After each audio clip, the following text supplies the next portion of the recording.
now, and we are recording. I'm on autofocus. Bam, there. All right, so I just want to say thank you. Thank you for taking the chance to sit down with me to talk. I know it's not inviting me into your home, but it's your friend's home. But to talk about your life and your legacy in Travis, and just and sharing your story with me. As you know, I'm a veteran, just traveling around all 50 states to meet Gold Star families and document Gold Star family stories of the fallen in every single state. And you are taking part in my project. I really appreciate that. And your story, your life legacy, is also going to be donated to the Library of Congress and their Veterans History Project for the Gold Star Family Voices Act, and to forever be preserved. So it's very important. And with that being said, I just want to say thank you. Thank you. I appreciate you. So if we would start off just by saying a little biographical data. What is your full name and what is your hero's name? It's Rebecca June Nelson and Travis Michael Nelson. Okay. And he was in the Marines? He was, Lance Corporal. And he was killed when? August the 18th, 2011. Okay. 13 days after his 19th birthday. So a little biographical background. Where were you born? Eglin Air Force Base, Florida. Okay. And what caused you to be born in Florida? My dad was Air Force. He retired Air Force. And then when he retired, we moved to Alabama, where they were from. Okay. And that's where I grew up, actually, was Alabama. Okay. Yeah. So do you have any other, I guess it goes without saying, but any of your other family members that have served in the military? And can you tell me who in your family? My dad was retired Air Force. Okay. His brother was a Marine. Mm-hmm. He just did 4 years way back in the day. And Trav's dad was also in the Army, and Travis is a Marine. Oh, wow. Yeah. So you do have a very rich, deep history of military service in your family. We do. Wow. And I retired Navy. Almost forgot me. Yep. So Travis was a Navy brat. Okay. So we grew up around it. So what was Travis's childhood like? Like what kind of kid did he have? Brothers and sisters? Who were they, and what was his childhood like? Well, it was just Travis to start. And I don't know. I always say I think God knew what he was doing when he gave me Travis, because he was such a good kid. Like literally, from the time he was little, he was such a good kid. I think he knew what respect was when he was 2 years old. I don't even know. He's not perfect. Nobody's perfect. But Travis was such a good boy. And I was a single parent, actually, for a little while with Travis. His biological father was also active duty Navy. We were married for a short time, and it just didn't work out. And so anyway, and Travis grew up the same way. He was just so easygoing. He did nothing but hunt and fish. That's all he wanted to do, was hunt and fish. And even through high school, we never went to bed at night not knowing where Travis was. He was just all American boy, literally. He respected everybody. He was just so easygoing. He played baseball, he played football, but during 9/11, he knew. At 9 years old, Travis honestly knew that he would be a soldier. And I'll never forget him. He watched the whole events of 9/11. And he said, "Mom, I'll always protect you." And he knew that was his mission. And I honestly, everybody says, God has a plan. And I think, obviously, God knew what he was doing when he gave me Travis. He was just destined. And that's all he did his whole life, was play military. But he was an avid baseball player. Good high school. He was good in school. One of his teachers just retired, and his fourth grade teacher, and I wish I had what she said about, and she spoke about Travis at her retirement. He just had such an impact on so many people. He was just good. When he was 16 and he got his license, he took his kayak to school, because he would go to Pensacola Bay after school and kayak. He loved to shark fish. and hunt. That's all he wanted to do was hunt and fish and be a Marine. Be a Marine. Not the Navy, not Marine aviation. You know what drove him to the Marines, do you know? No, he lived on the History Channel. He lived on the History Channel. He absolutely loved it, and he wanted to be 0311. He wanted to be infantry. His ASVAB scores were off the chart. Travis could have done anything. He was really good in high school. He wanted to be infantry, and he wanted to carry the SAW. I forget what it is. The squad assault weapon? Yes, and that's all he wanted to do. And he said he can't be at the top if he doesn't start at the bottom. So his intention was to start at the bottom and work his way up. But he lived it. He breathed it. He was a young Marine. He joined the Young Marines when he was in the 8th grade. He gave up ball. He gave up baseball to join the Navy ROTC in Milton, Florida. They had an awesome ROTC program. I was kind of heartbroken. Everybody wants their kids to be the All-American baseball hero, but he gave it up. And he was wonderful with the ROTC, and he joined the Young Marines of Pensacola and did that for 4 years as well. So he just knew he was going to be a Marine. And could you see his character when he was young too? Yes. What was his character like? A little soldier. I wish we had videos on our phones, because I came home from work one day in Milton, and Travis had his little sister, and I was a drill instructor, so I still had our drilling pieces, because I brought one with me, and he always kept that. He really wanted to be on the silent drill team, and he would practice drilling. I don't even know what they're called, whatever, but he had his little sister in the backyard. He was determined to teach her to be infantry as well. That's all he did. He played war, like the song says, that we played war when we were kids, and that's what he did. He literally did. What's the video? The game? Call of Duty. Call of Duty. From the very first time they came out. Travis, and he had his little sister. I know that's horrible, and she grew up fine, but she played Call of Duty from the time she was probably 5 or 6 with Travis, and they just loved it. But still, they were All-American kids. He was All-American boy. So he knew that he wanted to be a Marine when he grew up. And he did. So then what was that? So then what transpired when he was younger? Then he was in high school. He did the Young Marines. He did the Navy ROTC and the Young Marines of Pensacola, and he was actually the chaplain with the Young Marines.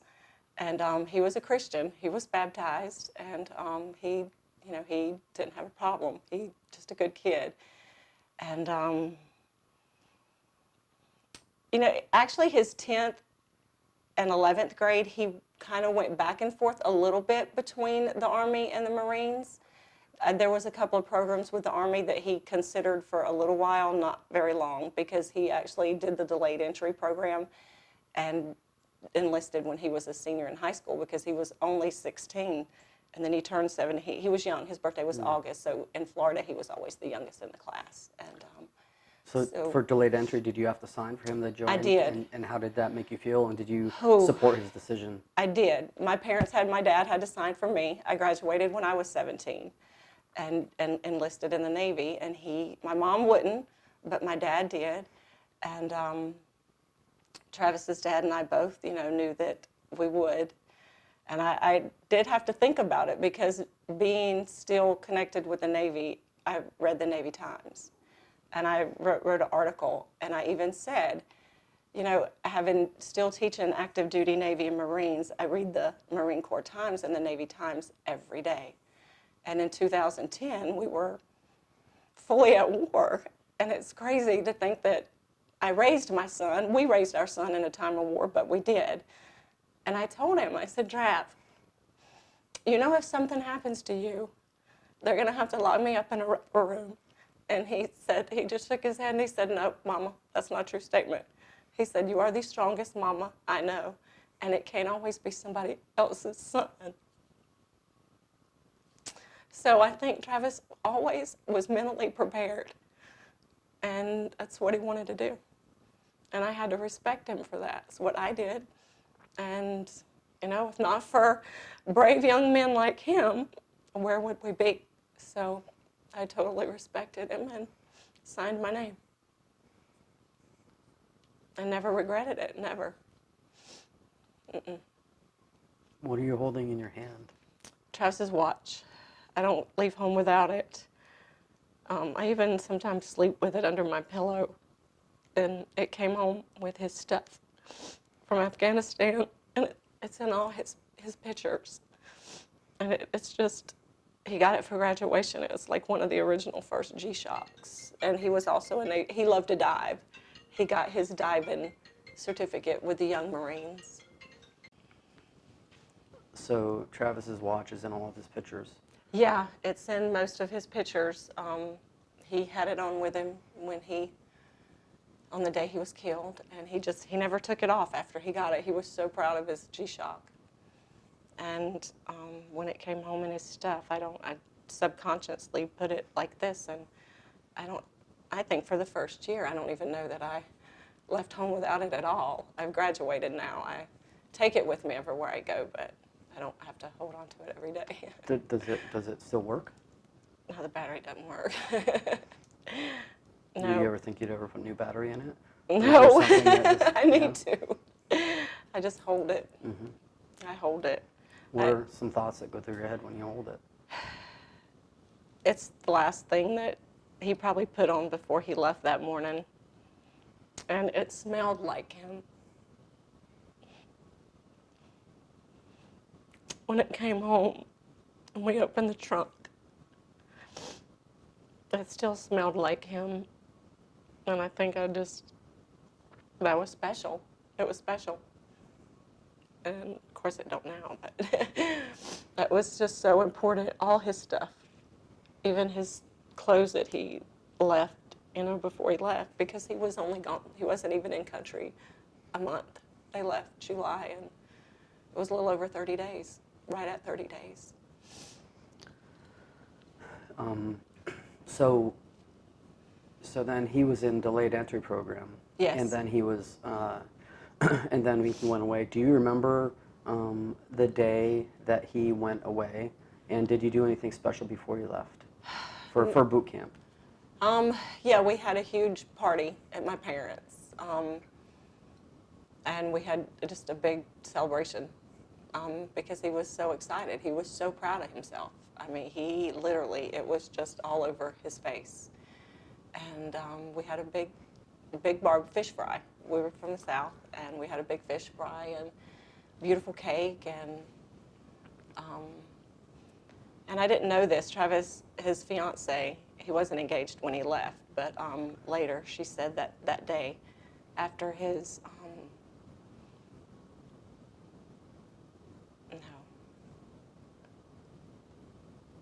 I don't know where I was going with that, Keith, because Pawpaw was still there. He wasn't. So my dad passed in 2010, April 2010. Travis graduated May 2010. He left for boot camp in September. His birthday's in August, so we had the big family fish fry. And when Travis and Madeline left that day, they went to the cemetery and to see Travis's pawpaw. And Madeline said Travis cried, and Travis never cried. And she said that was really special to her because that's where they went. And it was a special day. But they went to the cemetery that day, and that's where Travis is buried, is next to his pawpaw. But I never knew that. I didn't know that. I didn't know that for the longest. But it was a good day. It was a good family day. We had a lot of fish fries. A lot of fish fries. But this one was special. It was special. Do you still remember it pretty well? Yeah. And his dad and his brother who passed after him were, it's just, that was the last time. No, we were together one more time, the July of 2011, because Travis came home that last July the 4th before they deployed, July the 15th. Did you go down to his graduation from boot camp? We did. And what was Yes. that like when you saw him in the sea Oh, of my people, goodness. and what were you feeling? I had never been more proud. I can't even, the pride that was instilled in his dad and I, even though Travis's biological dad and I were divorced, I remarried. Travis was 4 to Scott Nelson, and Scott adopted Travis. They were like, people didn't even know they weren't father-son. They were best friends. It was crazy how close they were. But we were so proud of Travis at graduation. I was not prepared for Marine Corps, and I was a drill instructor in Orlando and did a lot of pass-in reviews, but I was not prepared for what the Marine Corps had to offer. It was simply amazing, and we loved it. It was awesome. What was amazing about it? Whew, they're truly brothers. Like the camaraderie between them, and I can't even describe it. It's so much, I think the Corps is so much more, I don't even know what the word is. The unity between everybody in his platoon, it was just awesome. It was just amazing. And the way they do everything, it was like a 2-day event. Like, we were there for their PT, their last PT in the mornings. The families are there.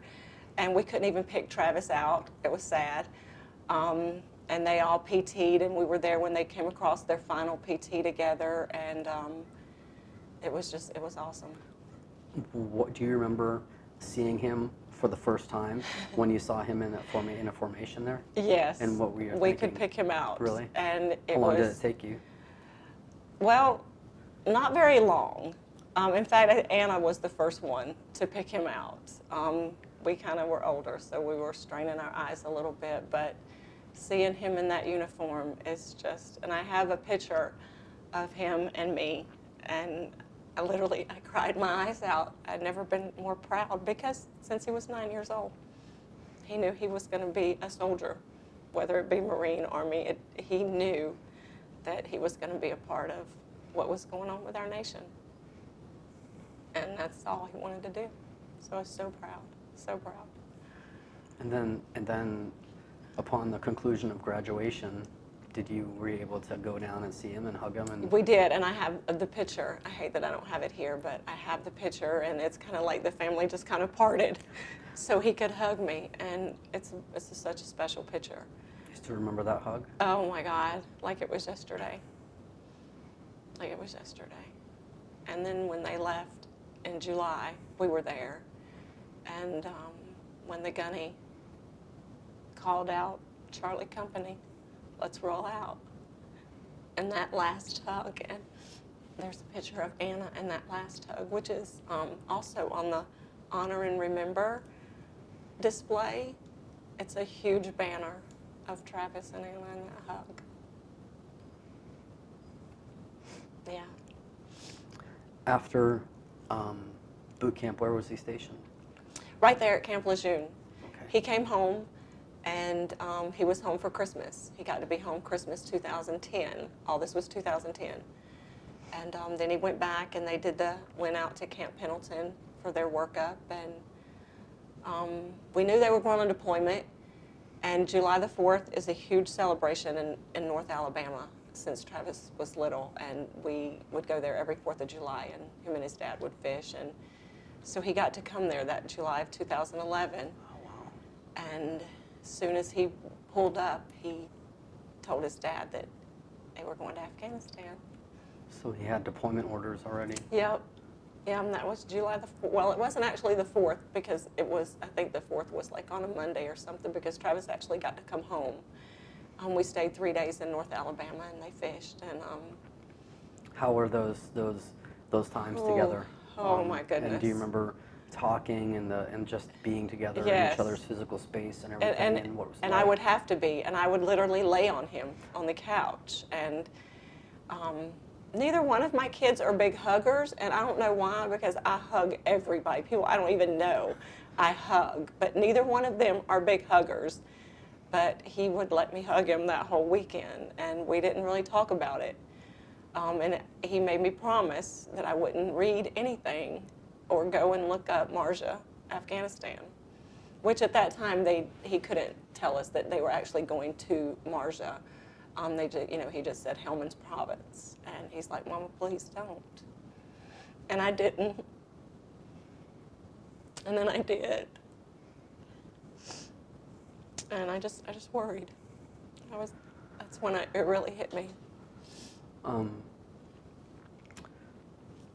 So you had that family time together that was very special. Yeah, Do you remember? it was very special. This picture was made. That was the last picture taken at home of him.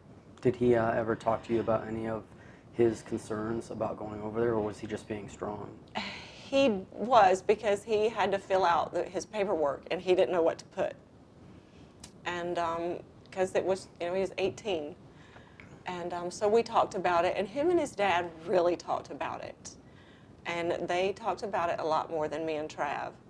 I just told Travis, I remember coming up the driveway, and I'm like, I don't know what I'll do, Travis. Like, you know how sick I am, how worried I am. And he was such a comedian. Like, he was and this bracelet says Lance Corporal Travis Funny Folk Nelson, because he was such a comedian. And he said, well, Mama, he said, what you need to do is just have a replica of me made and just have it put in the front yard. And I'm like, nobody, Travis, loves that grin but me. But we didn't talk about it as much as him and his dad. But they did. And he was ready. And Scott said, babe, he's ready. So. Did he share what his unit was going to be doing over there? No, I had no idea. I didn't even, I didn't know anything. And I just know he wanted to carry the saw. So then he went back off after that Yeah. time, that big celebration in North Yeah. Alabama, and then went back to Camp LeJeune. Yep, and 2 weeks later we left. And you went down to go see We him. did. And what was that time like, and how much was there together? It was just a few days. Okay. He was engaged. He got engaged in May when he was home, and then came home for 4th of July, and we went back on the 10th. We left on the 10th because they were leaving on the 13th or 14th. Me and Madeline, his fiance, and Anna, and Madeline's sister. Scott couldn't make it. And we spent 2 days with him, and then we spent the whole day waiting for them to leave. And even then, we were all in a barracks room with a couple other mothers and dads, and all day long, Travis was joking, all day long. There was like 7 of us in that room, and I even wrote in one of the articles somewhere, I wrote that, we all sat there in the room that day. And out of the 7 or 8 guys, and all of them were under 21, and most of them were barely, and Eric, his best friend, was still 18. And Doc, he was 18. The odds, the chances that one of them would not come back.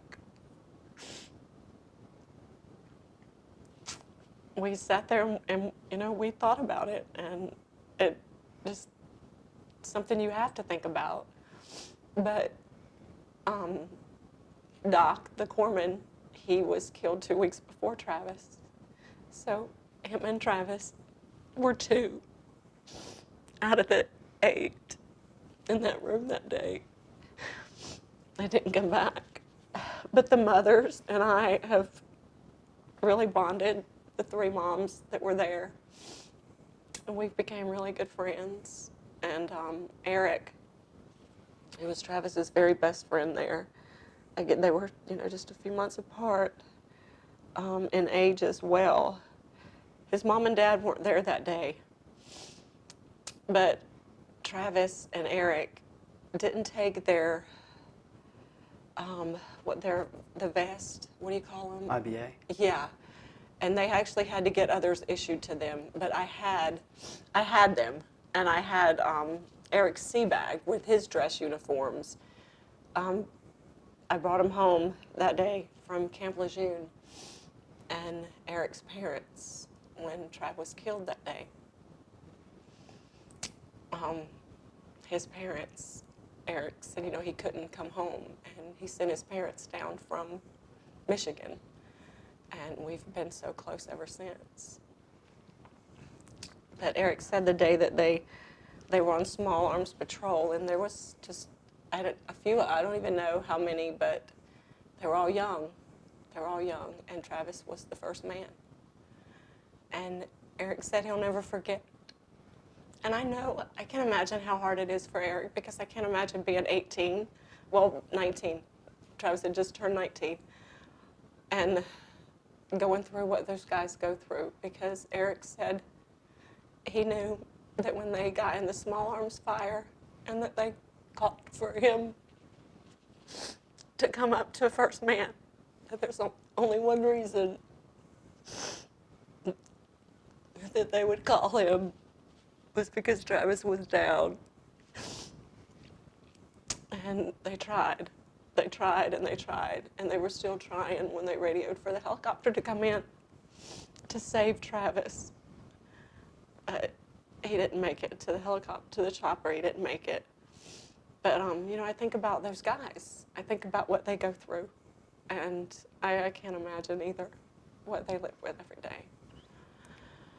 But yeah. Did Travis call you from Afghanistan at all? Was there enough time when Oh. to either let you know that he made it there? He did. And how many calls were there? Pretty much to Madeline. Yeah. Him and Madeline would Skype. Okay. But so they left July the 13th, I think. And so his birthday was August the 5th. And it was right before then that Riley was killed. And Travis called that day. To talk to you? To talk to me. And what was the substance of that communication? He was worried. You know, he wanted, when the families found out back home that they'd lost Riley, pretty sure Riley was the first. They had another combat before, but there was no casualty. And I remember it's 8 years, but Riley was the first, and he was the corpsman. And he was shot here, in whatever this is, like in your femoral artery? Yes. And which is the exact same place Travis was shot. They think it was the same sniper. But we talked to Travis that day. He called, and me and his sister and Madeline were getting ready to go to the mall. And we all were sitting in the car talking, and he was pretty upset. I think it really hit home then, because him and Doc were so close. But he really talked to his dad more about it than me. He called his dad that night. Scott worked in South Florida. He worked away, and he was home on the weekends. But I'll never forget driving down the driveway, just crying my eyes out, you know, not imagining what Riley had a young wife, imagining what his parents were going through. And at the same time, we just went on about our business and went shopping and went to the mall and, you know, lived our life, did our thing, and didn't really much think about it again. What was Riley's last name? That was his last name. Oh, okay. That was Riley's last name, Okay. Doc Riley. Doc Riley. And that's okay. all we called him. Okay. And his wife and I stayed, and you know, we all Facebooked together for a long time, and then we kind of just. So Travis had talked to you about just being Yes. worried. Do you remember what Yeah. he said he was worried about in the communications? No, he just didn't want us to find out, and they hadn't released Riley's name to the command yet, and they just didn't want us, you know, to be worried. And we are so in the country that we didn't know anyway. And then, are they the same? Do they call them the ombudsman? It's the PAO. I forget. They have a special for the Marines, but it wasn't long after that. I think the next day we all got phone calls. And it really, he was really affected by it. Travis cried, you know, because they tried. They actually got Riley, I don't remember. I think Riley made it to the chopper, and he didn't make it after they left.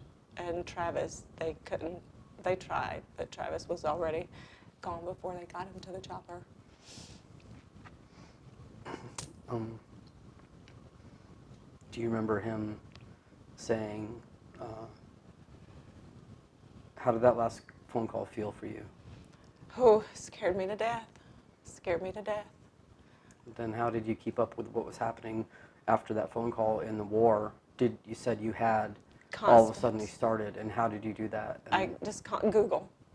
I just Googled from there on out, anything I could. And, you know, they would do the little, they would send out, you know, what they were doing, and, you know, couldn't really tell a lot, but they kept in touch through social media and emails. They emailed, you know, a lot with what the guys were doing and what was going on, but if we didn't see it on Facebook or Skype, you know, we really didn't know a lot. Mm-hmm. And so then,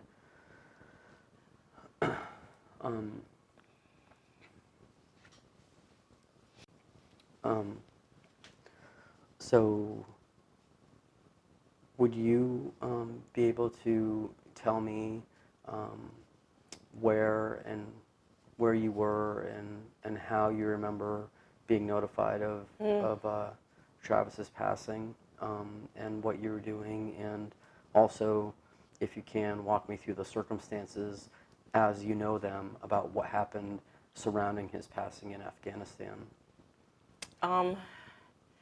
It's really crazy because Scott and I, Scott had just taken, he was a project superintendent for the state of Florida, for DOT, not DOT, Archer Western. They built bridges and roads. And he'd been there for a long time. And they just gave him new assignment to Elizabeth City, North Carolina, so he could move and be there when Travis got home from Afghanistan. So that weekend, August the 18th weekend, this is probably the 15th, I flew down to Tampa, and Scott picked me up, and we brought our fifth wheel and our place home. We brought the fifth wheel home, and because Scott was going on to Elizabeth City. And Anna had just was gone to school. School had just started. Madeline, his fiance, was home with us that day, the 18th, August 18th. And she was still asleep because she was working nights. And she was going to stay with us for the 6 months. And because it was just me and Anna, because Scott gone during the weekend. She took Travis's room, and we're going to plan the wedding. And Madeline was still asleep, and Anna was at cheer practice. School hadn't started. I think it actually started Monday. And this was the weekend, I don't know. Anyway, Scott and I we're sitting on the back porch, literally sitting on the back porch swing, thinking how blessed we were, that everybody was where they were supposed to be, and we were at such a good place in our life. We had just built our downsized home, and it was brand new. We just moved in that October, and our dog barked, and the doorbell rang. And we both looked at each other and were like, well, they're obviously lost, because everybody that knows us knows that we don't use the front door. It's Alabama, and that's just how we are. Everybody rolls into the back driveway because Scott and I are sitting in that swing on the back porch. And I'm jumped up, and I'm always smiling. And I'm like, I'll get it, because they're lost. And when I opened the door, and I saw the two gunnies standing there in their dress uniforms and that Navy chaplain, I just went to my knees. And as Gunny Tibbet was saying, "Are you Rebecca June Nelson?"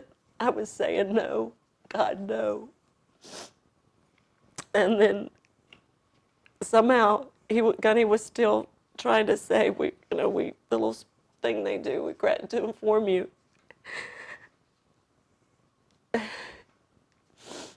And I don't remember how, but I just picked myself up and I ran to the back door and I was screaming, "Scott, Scott." And he was coming toward me and he said, "Baby, what is it?" "Shug, what is it?" He called me Shug. And I said, "It's the Marines. The Marines are here." And they kept telling us that Travis had been killed. And Scott went out the back door, and he hit his hand on the ground, and he broke these 3 fingers. And by that time, Madeline was awake, and she had me in the hallway. But literally, that knock on the door and open it and seeing those 2 gunnies and that chaplain standing there and asking me, was I Rebecca June Nelson, because Travis enlisted me. Is his everything on all his paperwork. And I just begged him. I said, please, God, make him go away. Please make him go away. Because I knew what they were going to say. But they never left. I don't know that Gunny Tibbet, Travis, his name was Travis. Travis's KCO officer's name was Travis. I don't know that he left us. I don't know how. I don't even remember when he could have possibly slept, because they literally were by my side the entire time. I can't remember him not being there. And the Navy chaplain, the same thing. But even now, I can be driving, and those songs, that new song, the ones that didn't make it back home, oh my gosh, it's such a reality. Because you open that door, and that's what they're there for. And there's nothing. And I knew as soon as I opened the door with my smile what they were there for. And I just begged God, no, please, God, no. And from that day on, it was just a whole new journey. A whole new journey. I don't even remember the first days. I don't know that I even remember the whole first week. And even retired Navy, I wasn't prepared. I was not prepared. I don't know who called who. I don't know. I just remember Scott and Madeline picking me up out the hallway. Because Travis was literally my everything. I called him my everything. I wasn't prepared. Whew. You never forget that first. We regret to inform you. And they can't take it back. They can't take it back. Like, it's for real. It's for real. They were on patrol, just a patrol. In fact, one of the videos that somebody had sent, Travis and Eric were trying to talk a little Afghanistan boy off his bicycle. They were going to ride his bicycle. And Travis was hiding in the bushes and recording Eric trying to speak to this little boy to get him to get off his bicycle so they could ride his bicycle. And it wasn't, I don't know how much later, they entered, the sniper shot Travis. And like that quick. And they called Eric to come up front, and they tried so hard to save Trav. They tried so hard. They were all so young. But, you know, I've never asked God why. I've never been mad at God. I've never asked God why. But reality really hit me. They were not promised tomorrow. And I don't know, I can just remember Travis saying, "You're the strongest mom I know." So you just have to do it. You just have to face it. I didn't get locked up in a rubber room. In fact, was probably stronger than most of the people there, but I didn't have to be locked up in a rubber room. I still feel it sometimes. I feel like I could, but I don't know, you just have to live its life. You just have to do it. You just have to do it. But the Marines were so, oh my gosh, like literally, Keith, they didn't leave me at all. I wasn't prepared for anything that was about to happen. There was over 1,600 people at Trav's funeral. When they flew him in. Did you go to Dover? We didn't go to Dover only because I think his last name is, I forget. There was another Marine, young Marine he wasn't with Trav's unit, was killed the day after. So they held Travis and they flew them home together to Dover. And the weather was really bad. It was August. And we were scared that we wouldn't be able to come back on the same flight with Trav. That we would have to fly back a day or two after him. And I didn't want him coming home and me not being there. So we didn't go to Dover. And we waited the few days for him to come home. And they flew him into NAS Pensacola, which is where I was working at the time. And it was really huge. And the Patriot Guard was there, and there was over 400 motorcycles there, and I really wasn't, I had no idea. No idea. None. Was there a community reaction to Travis's loss? It was huge. It was huge.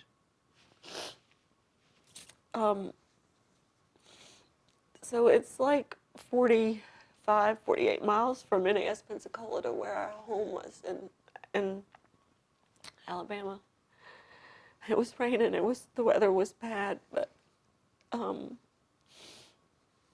Patriot Guard, it was like over 300 motorcycles. I didn't even know what the Patriot Guard was.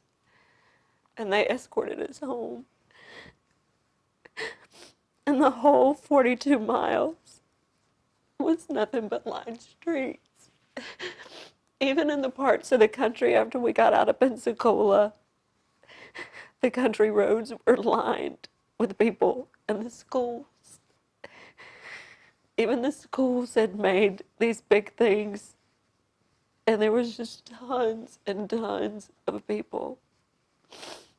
It was like a welcome home hero. It was the longest 42 miles in my life.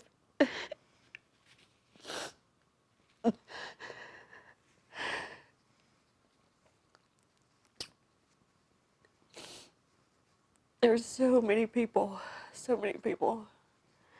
And even now, my community is huge.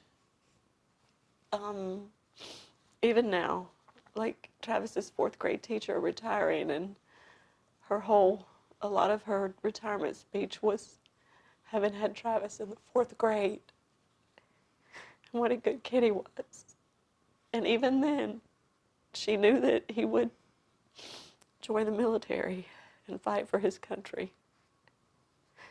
That's all he wanted to do.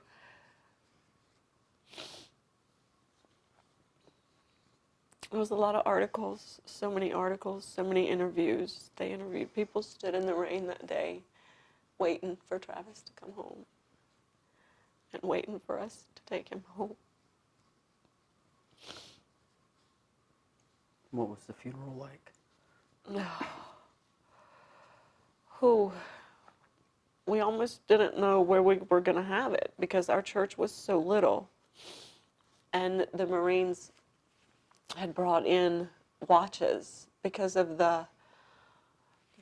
what was it? What's that group? Westboro Baptist Westboro Church. Baptist. Yes, there was word they were coming because that was 8 years ago, so they were still pretty strong. And so they brought the Marines in to stay at the house, and I wasn't prepared.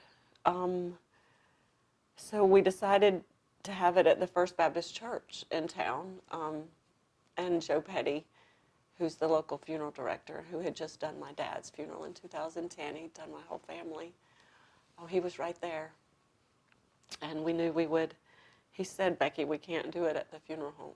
It's going to be big. And I'm like, well, we're not that big a family. And he's like, no, you don't understand. It's going to be big. And there was over 1,600 people. They closed the schools because so many people were coming. And Travis actually started elementary and middle school in Bratt, Florida, where we were, and then he graduated in Pace for 4 years. And Pace, his graduating class was 600. And they had to video because they couldn't get everybody in the church, and it was the biggest church we had. And there was the Florida, 2 congressmen, one Florida and Alabama, because we were Florida residents, and Travis graduated from Pace High School in Florida. And but we had such a strong tie from my hometown in Alabama. So both Alabama and Florida congressmen were there at the funeral. And just walking in that day, the first time I seen him in the dress blues was at the funeral home. They graduated in their green things. And even at the funeral home, the 2 days. Now, I regret that I didn't stay there with him, and I left him there by himself. Well, the Marines were there. They posted watches with him at the funeral home the whole time. But if I could go back and do anything all over again, I would have slept there. I wouldn't have left him.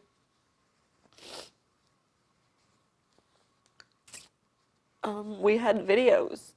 One of my dad's, because my dad had just passed the April before, and one of my dad's friends did the media, and he made, just like the song says, we watched his, instead of 22 years, we watched his 19 years, and there was laughter and there was tears.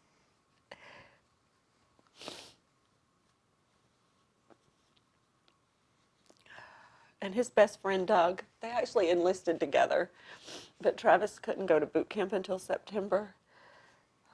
They flew Doug home, and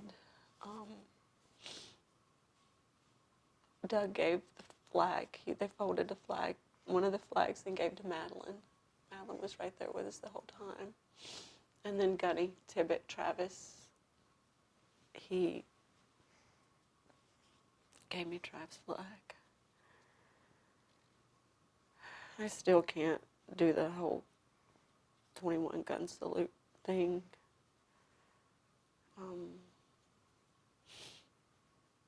We didn't bury him until the 26th. He was killed on the 18th. On the 26th was his funeral. And I honestly can't remember so much about those 8 days. I can't remember.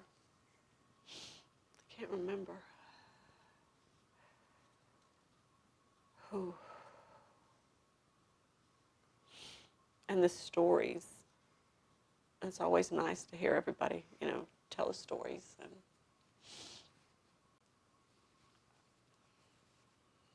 you're sick. You're literally sick. Like, I didn't think that ache would go away. I thought it would be there forever. And now it comes and goes. But the first, I don't even know where I'm going with that, but.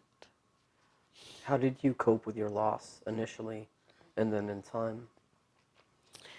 it was hard because the two older kids, we had, little ones, grandkids by then, and Anna was 12, 11, and I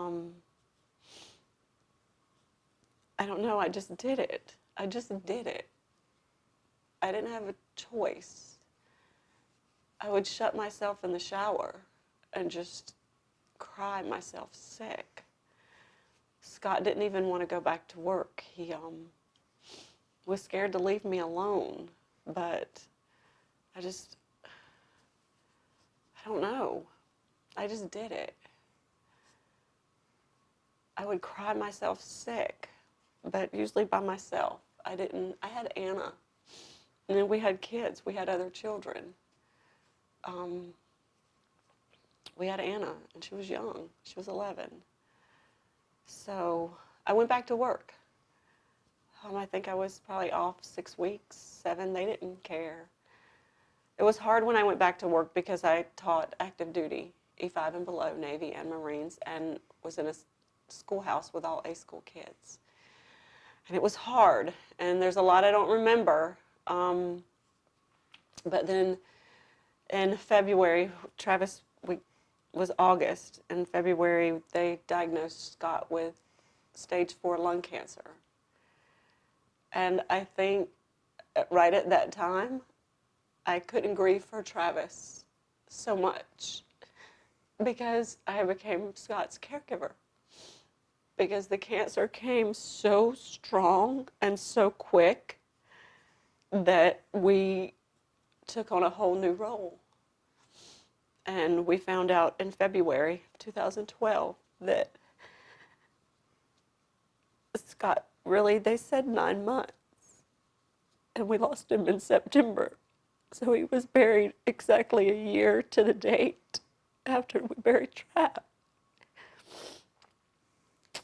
And he got so sick so quick that Anna and I we became his caregivers. And we had a whole nother journey to deal with right then. And sometimes I would get mad. I would get mad because I just wanted to grieve for my son, my everything. But then I feel like I don't know, maybe that was God's way of saying, this is life, Becky. You gotta do it. You just gotta do it.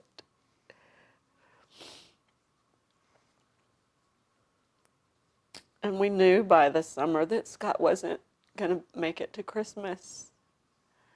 And then I started getting scared the closer the time came. But, yeah. And Scott passed away on September the 21st, 2012. I would sit for days in Travis's room. I wouldn't come out of his room. I didn't want to come out of his room.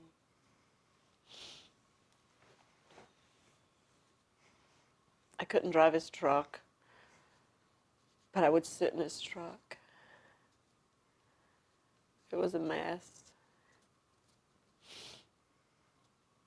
And I would try to remember every minute from the time he was born. I was so scared I would forget something. I quit listening to music. I didn't listen to the radio for years. You just miss them so much. It's just like it's unreal. It's like it's not real.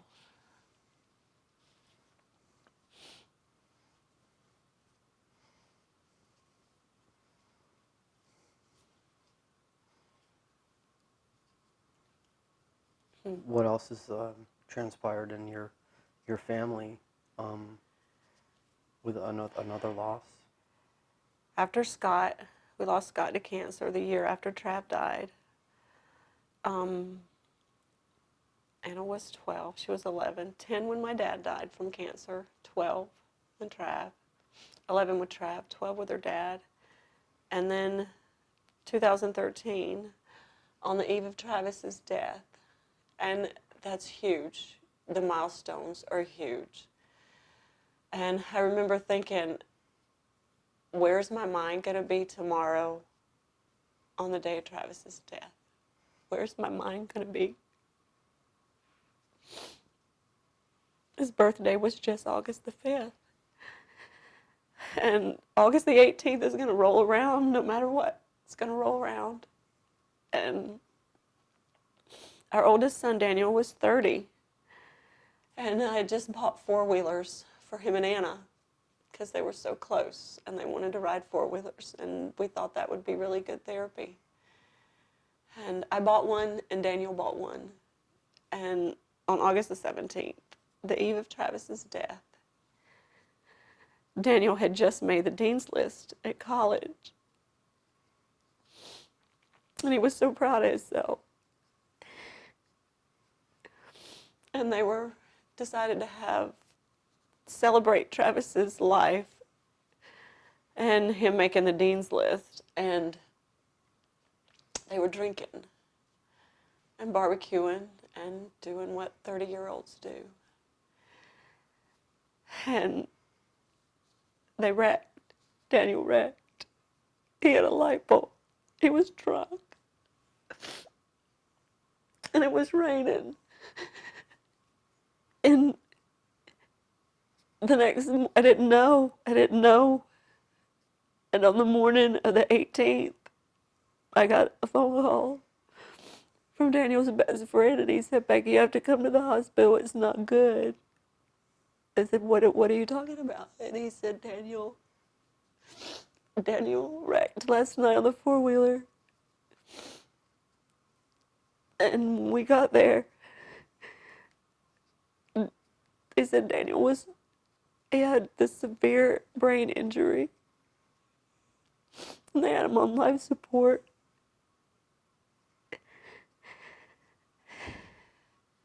And then they told us we needed to make a decision. And we took him off life support 5 days later. And he passed away that night. And I don't know, it's like the four most important men in my life, and my daughter's life, and our whole family's. I don't mean to be selfish, but we're gone. In 4 years, all four were gone. But I still wanted to grieve for Travis.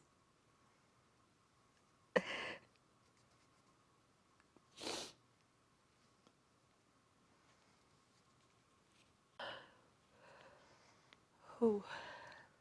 What have you found through all of this to be your greatest source of support? The Gold Star families.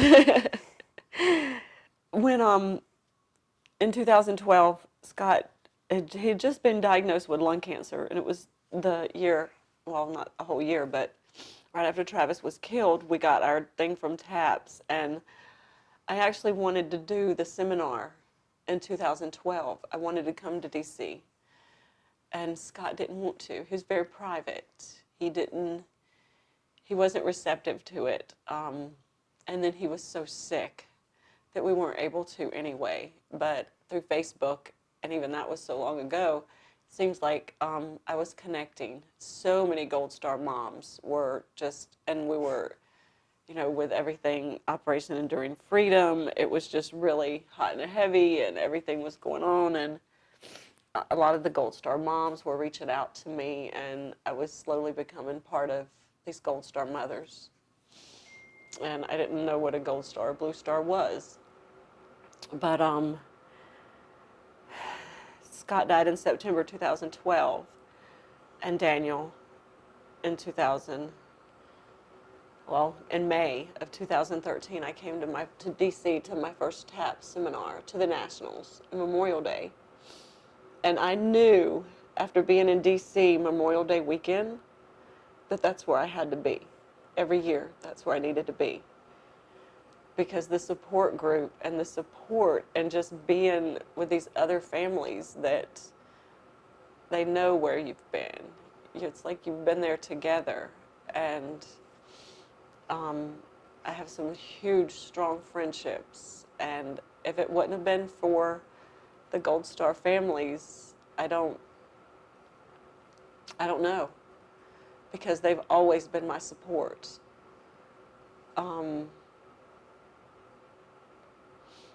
We've always been there for each other, and I've come ever since. And we did boots on the ground one year in Jacksonville with one of the Gold Star moms, and just anything I could do. But yet I still had a daughter that was young, that was 13 now, and just lost her granddad and her dad and her two only brothers. And so I didn't venture out too much. Did things around home, and the older she got, the more I started going and being with other Gold Star families, and especially Memorial Day. I love being in D.C. for Memorial Day. It's huge. And went home and bought a Harley, and I have a whole tribute to Trav painted on the Harley, and that was my goal, was to just ride. But I decided to go back to work. The CACO officer, actually Colonel Richards, Joe Richards, he retired right after Trav. He was over Gunny Tibbet, and he was MASIC 21 CO, and he was they're aviation too, and he called and said, "Aren't you ready to come back to work, Becky? Don't you need to go back to work?" So I kind of put everything on hold, and I went back to work. I thought maybe I just grieved so much and so hard. And I promised Scott that I wouldn't just sit at the cemetery, because I did it all the time. When I didn't go back to work, and when my best friend Laura said, "Becky, every time I come by the cemetery and I see your forerunner," she said, "it just breaks my heart." So I knew if people were starting to see me just sitting there, that it was time that I did something different. So I went back to work, and that was the best thing. And then I wanted to be closer to D.C. So 3 years ago, I did a contract with Grumman. And then when Anna graduated, I just knew I had to be here. Just knew I had to be here. Do you have any special, particular ways that you mark anniversaries or angelversaries or birthdays surrounding Travis throughout the year? For his birthday, he loved fireworks. So July the 4th is hard. And with Anna and I being apart, I try to be home for July the 4th, and we watch fireworks somewhere. But his birthday's huge. Scott was an only child, but he had girl cousins that were his best friends, like sisters. And I'm so close with them. From the time Trav was killed and through Scott's sickness and Daniel, these two girl cousins were right there. They would leave their families and they would come with me, and they would be with me and Anna. So we've kind of formed this pack, and they both had a daughter, and Anna's really close with her cousins. And so for Trav's birthday, every year we go somewhere different. We've been to New York. We've been to California. We go to the beach at home. Travis loved Pensacola. He literally loved Pensacola Bay. But we go somewhere every year and celebrate his birthday, the girls, and Dylan, because Diana has a son. And we celebrate it that way. We pick somewhere to go, and that's where we go. And this year, we're going back home to North Alabama, which was his most favorite place in the whole world. And we're going to spend a week on the lake this year and do something big. We'll do something big, travel 1 year, and the next year we keep it local, the beach or the lake. And it's just being with family. Because you always are looking for that connection. Somebody that remembers and that can share. Christmas was hard. I don't think I did Christmas, and if it wouldn't have been for Anna, I probably never would have done Christmas again. But Christmas is always hard for me. Travis was a diehard Auburn fan, college football, and his dad was diehard Alabama fan. House divided. So whoever won between Alabama and Auburn every year, the other one had to hang the ornament for that team. So you try to be as normal as you can, and that's what I've tried to do, is just live my life and be there for Anna, and 1 foot forward every day, baby steps. I took baby steps. We all took baby steps. When thinking about Travis, are there any particular anecdotal memories that you can think of that just warm your heart? Like what's one, if you could pick one that just is just a wonderful memory? Oh, gosh. Probably the one that, and it won't be as funny, but it was such an impact on Travis's life. I'm such a scary person, and the whole family knows it. Like, if you walk up behind me and boo, I jump forever. But yeah, I'm like the first one that wants to watch the horror movies. And I want to be right there. And when Travis was little, I don't know, he was probably 8 or 9, I was in the laundry room, and I was doing laundry, minding my own business. And Travis come up behind me, and he said, boo. Just a simple boo. And you know, he's 7, 8 years old. He's got a little sister. I work. It just really made me mad. And I turned around, and if I could have got Travis right then at that moment, I probably would have shook his brains out. And I chased him. I chased him around. We had 5 acres. I chased Travis from that simple little boo. And it was such an impact on him, and it became such the family joke that the day he left, they were leaving Camp LeJeune, he told the story. And he would just look at me sometimes and say, boo, mama, boo. And I don't know, it touches my heart because it was so funny in the end for us. Eventually I tackled him. And when I tackled him, and we just laughed and laughed and laughed, but it didn't start out like that. I was out for blood for him scaring me like that. And he told the story so well. And, you know, he was the type, you ask him to crank the car in the wintertime, he would crank the car, and he would crank the air conditioner up. So when you go out there 10 minutes later thinking you're getting into this really warm car, you're not. You're getting in Alaska. And he was so silly, so comical, so comical. What are some ways in which you ensure the legacy of Travis's legacy? I just tell his story anytime I can.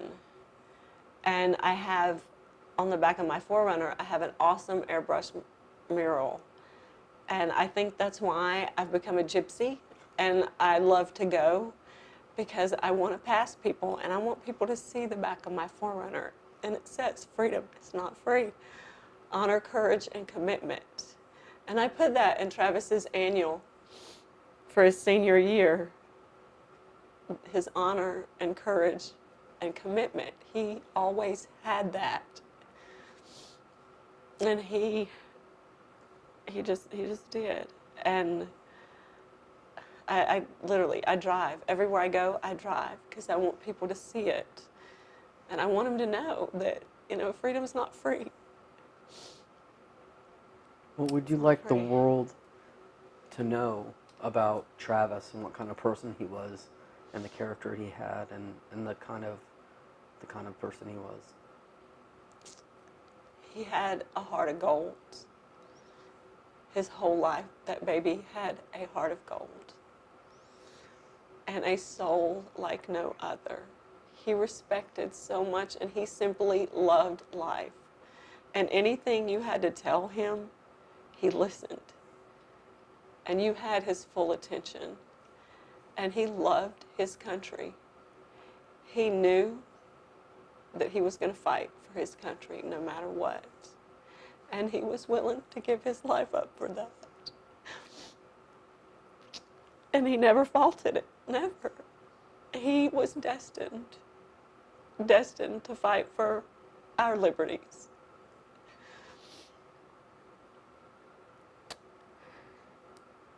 He was just so special.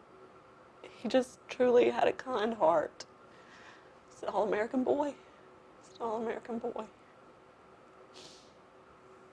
Doing what he wanted to do. And I think I have so much pride over the grief. And even now, people will say, how can you be so strong? How can you be so strong? I go to my knees every day and I beg God, just get me through. Get me through the day. But I still can look at his smile, and that's where my strength comes from, because he had a beautiful smile, and a heart of gold. And that's where my strength comes from. So even though he's not here, he is my driving force for my everyday, honestly.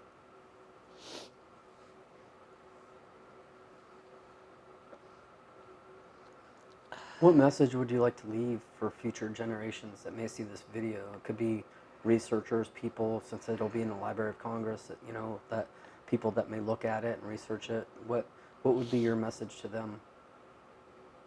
I don't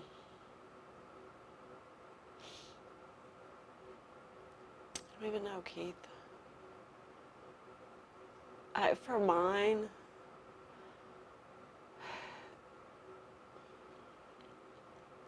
there could be so many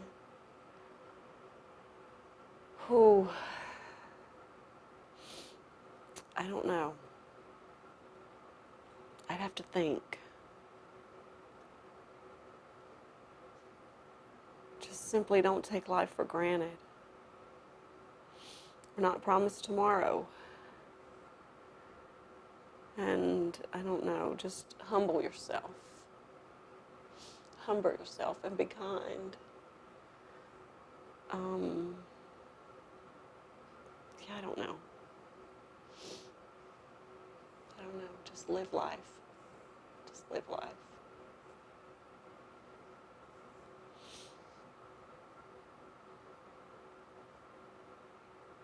How do you now honor Memorial Day? How has it affected you? Oh, well,